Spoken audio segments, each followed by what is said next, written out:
গায়েবী সাহায্য পেতে মাত্র 2 রাত একটি আমল করুন। অনেক সময় আমরা কঠিন বিপদে পড়ে যাই, একেবারে অসহায় অবস্থায় পড়ে থাকি, অনেকে ডিপ্রেশনে পড়ে যায়, কি করবে কিছুই বুঝতে পারে না। হতাশ হওয়া যাবে না। Never lose hope, never give up. মুমিন কখনো হতাশ হয় না, মুমিন কখনো আশা হারায় না। নিরাশ হয় কাফেররা, মুমিন কখনো হতাশ হয়ে যায় না। মুমিন সব সময় আল্লাহর উপরে ভরসা রাখে। বিপদে পড়লে আল্লাহ তাআলা আমাদেরকে ফর্মুলা দিয়েছেন, টিপস দিয়েছেন। বিপদে পড়লে আমরা কি করব। আমি একটি আমলের কথা বলবো, তবে আল্লাহ তাআলা আগে কি বলছেন সেটা আগে শুনেন। আল্লাহ পাক রব্বুল আলামিন নিজেই বলে দিয়েছেন 2 নম্বর পারার 2 নম্বর পৃষ্ঠার 11 নম্বর লাইন সূরা বাকারার 153 নম্বর আয়াতে রব্বুল আলামিন বলেন, ইয়া আইয়ুহাল্লাযীনা আমানুস্তাঈনু বিস-সাবরি ওয়াস-সালাহ।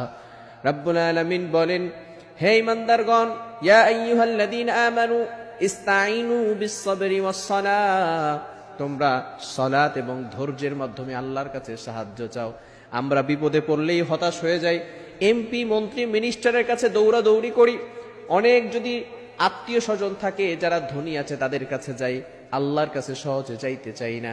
কিন্তু আল্লাহ পাক রব্বুল আলামিন জানিয়ে দিয়েছেন, যখনই বিপদে পড়বে তখনই সালাত এবং ধৈর্যের মাধ্যমে সাহায্য চাইতে হবে আল্লাহ তাআলার কাছে, আর কার কাছে নয়, একমাত্র আল্লাহ তাআলার কাছে সাহায্য চাইতে হবে। আমি একটা আমলের কথা বলবো। রাসূলুল্লাহ সাল্লাল্লাহু আলাইহি ওয়াসাল্লাম আমাদেরকে আমলের কথা শিক্ষা দিয়েছেন, সাহাবায়ে কেরামদেরকে শিক্ষা দিয়েছেন।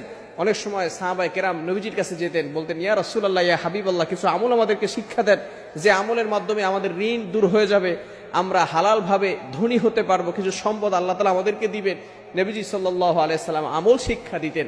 আমি যে আমলটির কথা বলবো সেটা হচ্ছে, আল্লাহুম্মা ইন্নী আসআলুকাল হুদা ওয়াত তুকা ওয়াল আফাফা ওয়াল গিনা। রাসূল সাল্লাল্লাহু আলাইহি ওয়াসাল্লাম আমাদেরকে ছোট্ট একটি দোয়া শিক্ষা দিয়েছেন। যদি এভাবে আপনি দোয়া করতে পারেন, আল্লাহ পাক রব্বুল আলামিন আপনাকে সকল বিপদ আপদ থেকে গায়েবী ভাবে সাহায্য করবেন। বিশেষ করে 2 রাত বলতে আপনি তাহাজ্জুদের সময় সালাতে দাঁড়াবেন, নামাজ পড়বেন। বিশেষ করে জুমার রাতে, যেই রাত হওয়ার পরের দিন জুমা হয়, এটাকে বলা হয় জুমার রাত, অর্থাৎ বৃহস্পতিবার রাতের বেলা, পরের দিন শুক্রবার, এই শুক্রবারের আগের রাতটাকেই বলা হয় জুমার রাত। এই রাতে আপনি 2 রাকাত নামাজ পড়বেন, কারণ এই রাতে খুবই গুরুত্বপূর্ণ একটি রাত, জুমার রাত। এই রাতে আল্লাহ তাআলা অসংখ্য অগণিত মানুষের গুনাহ খাতাগুলো ক্ষমা করে দিয়ে থাকেন। আর তাহাজ্জুদের সময় আল্লাহ তাআলা প্রথম আসমানে আসেন। Can imagine that? আপনি কল্পনা করতে পারছেন? আল্লাহ তাআলা প্রথম আসমানে এসে বান্দাদেরকে ডাকতে থাকেন আর বলতে থাকেন, বান্দা কার কি লাগবে আমি আল্লাহর কাছে চাও, আমি আল্লাহ তাআলা তোমাদেরকে সব ব্যবস্থা করে দিব। আল্লাহ তাআলা নিজে বলতে থাকেন।